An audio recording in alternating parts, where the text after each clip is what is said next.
ለትግራይ ህዝብ የሚያስፈልገው አሁን ሰላም ብቻ ነው። ከሰላም ባሻገር ያለው በሙሉ ለትግራይ ህዝብ ኪሳራ ነው። እነሱ እየቀሰቀሱ ስለሆነ ነው መቃወም ይሄን። ምክንያቱም እነዚህ ሰዎች ቢሞቱም ቢኖሩም በእርግጥ አይሞቱም። እነዚህ ሰዎችን ወጣቶችን ወደፊት እያጋዩ እነሱ የሚኖሩ ሰዎች ናቸው። ጦርነት እኮ አማራጭ አጥተህ በተኛህበትም በተንቀሳቀስክበትም አላስተኛ ያለህን ሰው ወይም ኃይል የምትመክትበት የምትከላከልበት እንጂ ጦርነት እኮ በካልኩሌሽን የምትገባው እኮ አይደለም። ስለዚህ እነዚህ ሰዎች ጦርነትን ኳልኩሌት እያደረጉ የሚገቡ ሰዎች ናቸው። ሁል ጊዜ ጦርነትን ኳልኩሌት ያደርጋሉ። የተሳሳተ ስሌት ያለበት ነው። ለድርድር ይጠቅመናል እስከሆነ ድረስ እንደርሳለን። ከዛ ማንን ነው የሚያሰልፉት? ወጣቱን ምንድነው የሚጠቀሙት? የሀገሪቱን ሀብት።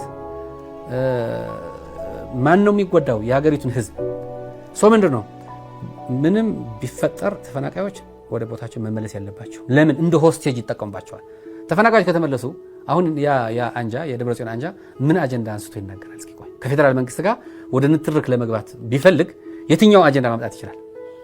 አሁን ተፈናቃዮች እንዳይመለሱ ያደርግና ፌደራል መንግስት ምን ብሎ ይከሳል? ተፈናቃዮች እንዳይመለሱ አድርገዋል ይላል። በመከራና በችግር ከሚኖሩ ተፈናቃዮች ብር ይሰበስባል። ካልከፈለ ስምህ ከዚህ ከእርዳታ ስር ስንዴ ዝርዝር ይሰረዛል ይባላል።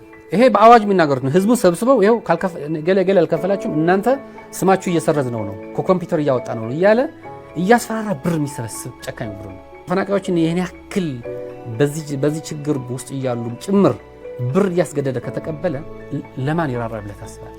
ለማንም አይራራ።